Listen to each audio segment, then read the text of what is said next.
You are currently watching Hector Gamers TV CreepyPasta reading. Turn off the lights and enjoy this reading.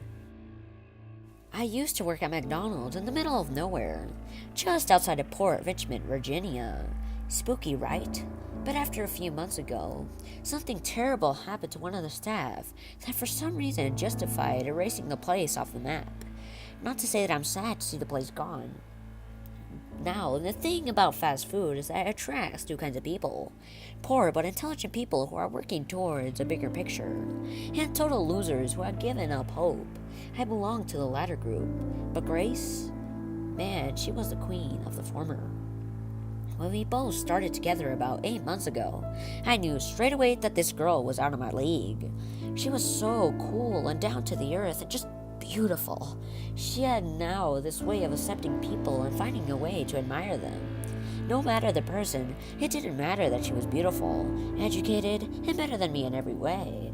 When you're the standard suburban mom set out their kids not to be, you don't come across that kind of acceptance every day, you know. After a few months of working together, we got close. Not what you're thinking. So it must have been mid-June or something, and we've been working the drive-thru together for a couple of weeks. When you spread a large portion of your life serving even larger people from a tiny window, you get real familiar with the view. From my box, you could see the grass hill that separated the drive-thru from the road. Said road and beyond that a Walmart parking lot. I spent so much staring out that window, I even started to recognize the cars that drove by. But after my first few weeks there was one particular car I started to look out for. I thought it must have been ex-con jiddlers or growing up where I did. I started to get a real bad feeling about this car as the days went by. It was an old Ford truck, one of the 87 F-150 models. Once upon a time, it would have been a real beauty, all bright red lights with a strip down the middle. Now the red body of the truck was rusted beyond recognition, and the white stripe was sickly yellow, like rotting teeth.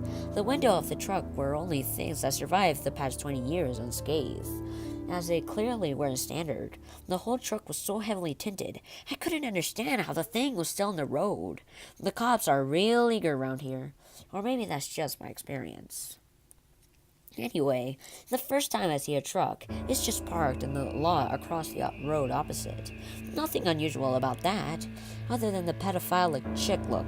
It was just a car in circles for some reason. Sufficient to say, I'm starting to get real suspicious of this truck. It was looking quiet that night, but the manager was always up my face if I left my post, so I gave Grace a quick text and asked her to watch the window for me while I went for a piss. When I came back, I asked her for the car, and she got dang quiet.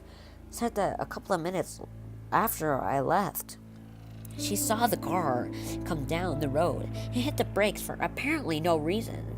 She said it stayed there, just doing nothing on the empty road. Then it felt like whoever was in there was looking at her. I guess it freaked her out when I told her I've seen it around as well, because she went back to work and then went back to home when their shift was finished. It was time that I see her anything less than offensively happy. The next day, Grace didn't show up, so I covered her drive-thru shift. There was a big canoe that evening, so instead of looking out for the truck, I was real focused on working through the white trash piling up on the drive-thru. So focused that I didn't notice the truck when it came to the window. No one had taken any orders from the driver, so as far as I could see I had just driven up out of nowhere. The truck stops at my window, and finally, when I notice, I can't even freaking breathe. My eyes are locked onto the tar black window, straining for a sight of the driver, but I can't see anything. I just get this feeling that I'm staring down a barrel of crude oil, and something's staring right back at me.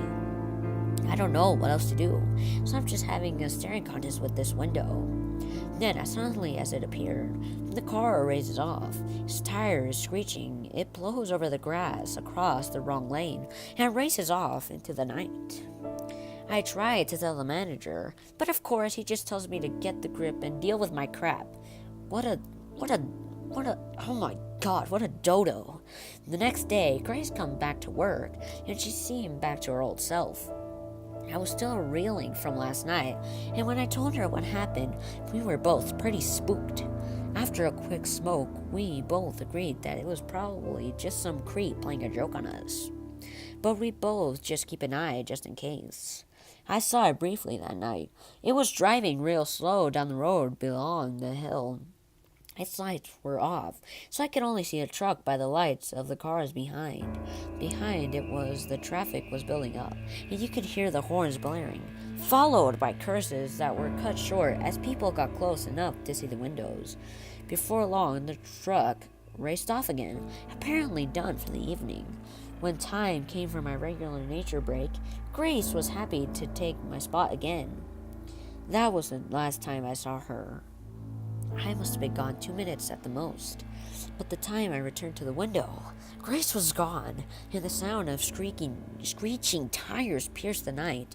I ran back into the back. I called the police, told the manager I thought I had just pushed my way into the office. I looked at the security tapes. The manager was busy hollering about regulations beyond the door, but I didn't really give a crap. As soon as I turned on the computer and set the tape, I saw what had happened. The cameras had picked up everything. On the screen, it played out just like a bad horror movie short. The truck had rolled up out of nowhere, and as soon as I had gone off with the lights, Grace had seen it too late. She tried her best to get out of there, but before she could, I can't believe I'm freaking saying this. Somebody came bursting out from inside the truck. 2 long black arms, so thin and so skinny. They seemed like dead branches that then limbs thrust from the darkness, where the driver's window would have been wrapped themselves around Grace's mouth and torso to reach that far. They must have been at least 6 feet long at least.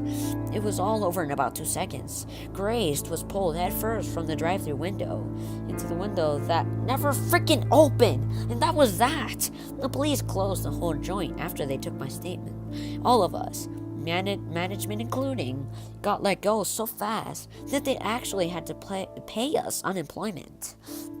We've been looking for her ever since. It's been 6 months now, and it turns out Grace's family are incredibly awesome people. One of her uncles has even taken me out as an appreciated mechanic.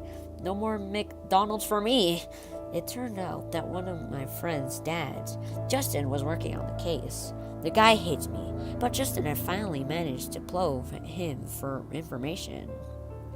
Today, after we met up and spoke about it, I'm convinced what happened in the booth was more sinister than I imagined.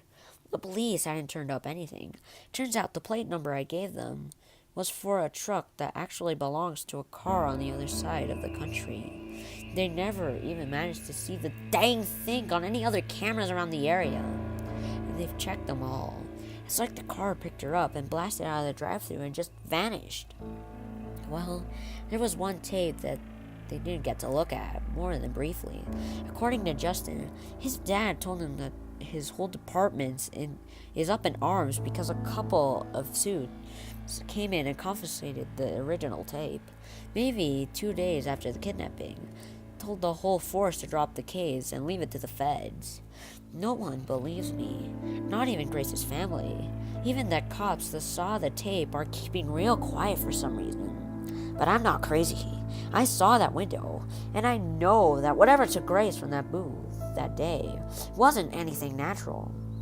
These days, I'm always looking at the road, and even when I'm looking in the garage, I've got an eye on the horizon, waiting for a car with black, tainted windows.